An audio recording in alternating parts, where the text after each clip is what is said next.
नमस्कार दोस्तों, एक बार फिर से स्वागत है आप लोगों का मेरे YouTube चैनल में, जहां आप इंग्लिश सीख सकते हैं बहुत ही आसानी से। चलिए दोस्तों, आज का टॉपिक शुरू करते हैं। आज का टॉपिक है फिगर्स ऑफ स्पीच। दोस्तों पहले जान लें फिगर ऑफ स्पीच क्या होता है। दोस्तों फिगर ऑफ स्पीच का मतलब है ऑर्नामेंटल यूज ऑफ वर्ड्स। इसका मतलब शब्दों का हम लोग प्रयोग करेंगे गहने की तरह।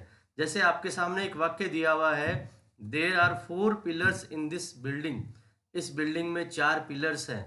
यहाँ पे पिलर्स जो शब्द है वो बहुत ही साधारण रूप में काम में लिया गया है, लेकिन एक दूसरा वाक्य आपके सामने दिया गया है, failure is the pillar of success. वहाँ पे पिलर जो वर्ड है उसको साधारण रूप में काम में नहीं लिया गया है, उसको एक अलंकार की तरह काम में लिया गया है। तो दोस्तों चलो करते हैं शुरुआत आज के वीडियो की। पहला हमारा जो फिगर ऑफ स्पीच है वो है सिमली। दोस्तों सिमली क्या होता है? It is a figure of comparison in which two dissimilar things are compared. यहाँ पे क्या होता है, दो वस्तुओं को हम लोग तुलना करते हैं या दो व्यक्ति या कुछ प्रकार की तुलना की जाती है, जहाँ पे उनमें किसी एक पॉइंट में समानता होती है और बाकी में विभिन्नता होती है। दोस्तों इसमें दोस्तों एक खास बात है, इसमें जब भी हम लोग तुलना करेंगे तो like, as, such as, just as ऐसे शब्दों का आवश्यक रूप से प्रयोग करते हैं। जैसे आपके सामने एक वाक्य दिया है, she sways in the wind of music. किस प्रकार से? As a flower. किसकी तरह? फ्लावर की तरह। दूसरा वाक्य आपके सामने है, Tom rain behind Jerry. Tom Jerry के पीछे दौड़ा। किसकी तरह? लाइक ए हेयर, एक हेयर की तरह। तो दोस्तों यहाँ पे आपने देखा तुलना की गई है और तुलना के साथ साथ में एज और लाइक का प्रयोग किया गया है। तो जब भी एज और like, such as, just as इन शब्दों का प्रयोग किया जाए तो वहां क्या होगा दोस्तों? सिमिली। अब दोस्तों हम पढ़ने वाले हैं मेटाफर।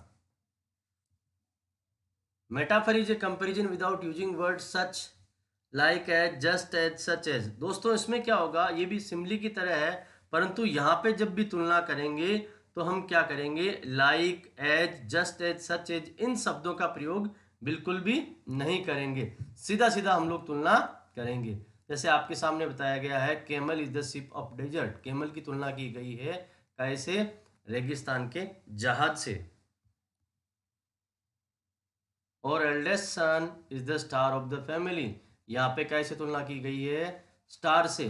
दोस्तों ऊंट की तुलना की गई है जहाज से और बड़े सन की तुलना की गई है स्टार से, लेकिन यहाँ पे तुलना करने के लिए हमने एज, लाइक आदि शब्दों का प्रयोग नहीं किया है। तो ये क्या हो गया? मेटाफर। दोस्तों ध्यान रखना है, सिमिली, मेटाफर दोनों में तुलना होती है, पर सिमिली में एज, लाइक आदि शब्दों का प्रयोग होता है और मेटाफर में इन शब्दों का प्रयोग नहीं होता है। दोस्तों आगे हम लोग पढ़ते हैं metonymy. In this figure a thing is called not bye it's name but by it's user. यहाँ दोस्तों क्या होगा, एक चीज को इसके नाम से नहीं, इसके यूजर के द्वारा जाना जाएगा। जैसे आपके सामने वाक्य दिया गया है, the pen is mightier than the sword. यहाँ पेन का मतलब पेन नहीं, यहाँ पेन का मतलब है राइटर, और यहाँ स्वॉर्ड का मतलब है सोल्जर। तो पेन और स्वॉर्ड जो है वो राइटर और सोल्जर को बता रहे हैं। तो ये फिगर ऑफ स्पीच हुआ मेटोनिमी। दोस्तों आगे जो पढ़ने वाले हैं दोस्तों वो फिगर ऑफ स्पीच है पर्सोनिफिकेशन।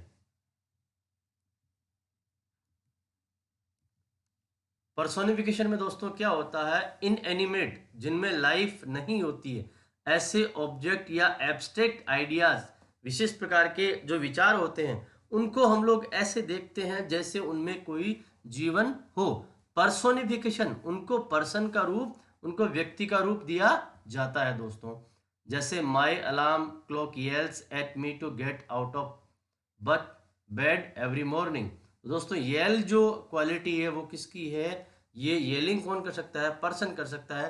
कभी भी अलार्म क्लॉक ऐसा नहीं करती, लेकिन यहाँ पे ये क्वालिटी किसके साथ जोड़ी गई है?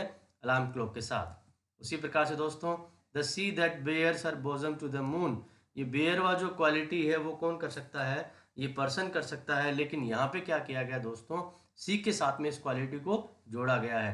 तो यहाँ पे अलार्म क्लॉक और सी को पर्सन के रूप में लिया गया है। जब भी नॉन लिविंग थिंग को पर्सन के रूप में लिया जाता है तो वहां होता है फिगर ऑफ स्पीच पर्सनिफिकेशन।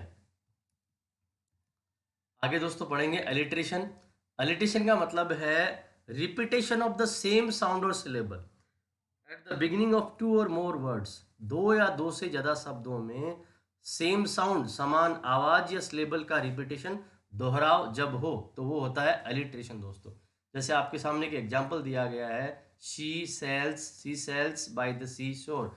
आसानी से आप लोग पहचान सकते हैं यहाँ पे श की जो साउंड है और एस जो है वो बार बार रिपीट हो रहा है, तो ये हो गया अलिट्रेशन। आगे दोस्तों पढ़ने वाले हैं सेनेक्डकी। सेनेक्डकी में दोस्तों क्या होता है, किसी पार्ट को हम पूरे अस्तित्व के लिए इस्तेमाल करते हैं या फिर किसी पूरी वस्तु के से हम किसी पार्ट को बताते हैं। जैसा कि दोस्तों देख सकते हैं, you are having nice wheels. Nice wheels का मतलब यहाँ पे नाइस कार से है दोस्तों। यहाँ पे वाक्य का अर्थ हमें ऐसा लग रहा है कि तुम्हारे पास बहुत अच्छे ये व्हील्स हैं, पहिए हैं, पर यहाँ पहियों से मतलब नहीं है दोस्तों। यहाँ पे मतलब है कि आपके पास बहुत ही शानदार गाड़ी है। तो यहाँ व्हील्स जो है वो पूरी गाड़ी को या पूरे पार्ट को के बजाय पूरे गाड़ी को इंडिकेट कर रहे हैं दोस्तों। आगे दोस्तों पढ़ने वाले हैं ओनोमेटोपिया। दोस्तों ये एक ऐसा फिगर ऑफ स्पीच है जिसमें विशेष प्रकार की जो आवाजें, इको जो है उसको हम लोग बताते हैं। जैसे कि आपके सामने एग्जांपल है, मू, कुकू, मियाओ। दोस्तों जब भी ये साउंड हमें पोइट्री में यूज करते हैं, मू, कुकू, मियाओ, तो उसमें फिगर ऑफ स्पीच होता है ओनोमेटोपिया। दोस्तों आगे पढ़ने वाले हैं कंसोनेंस। दोस्तों कंसोनेंस में क्या होता है, जैसा कि वर्ड से आपको समझ में आ रहा हो, इसमें कंसोनेंट्स जो होते हैं वो रिपीट होते हैं सीक्वेंस में, ठीक है, लेकिन वोवल जो है वो साथ साथ में बदलते रहते हैं। जैसे कि हमने देखा पीटर पेटर, यहाँ पी पी जो है कंसोनेंट वो रिपीट हो रहा है, लेकिन इसके साथ साथ में जो वोवल थे आई और ए वो चेंज हुए। लीव लॉन्ग, उसमें एल एल रिपीट हो रहा है लेकिन आई ओ चेंज हो गए। लॉन्ग लाइफ, इसमें एल एल रिपीट हो रहा है लेकिन ओ और आई चेंज हो गए। तो दोस्तों ये होता है कंसोनेंस। आप याद कर सकते हैं कॉन्सोनेंट से, कंसोनेंट से बना है कंसोनेंस। हाइपरबली और एग्जेजरेशन। दोस्तों हाइपरबली में क्या होता है, हम लोग किसी भी स्टेटमेंट को, किसी भी वाक्य को बहुत बढ़ा चढ़ा के कहते हैं। ऐसे वाक्यों को शब्दों के रूप में नहीं लिया जाना चाहिए। I had a ton of homework, इसका मतलब मेरे पास बहुत ज़्यादा होमवर्क है।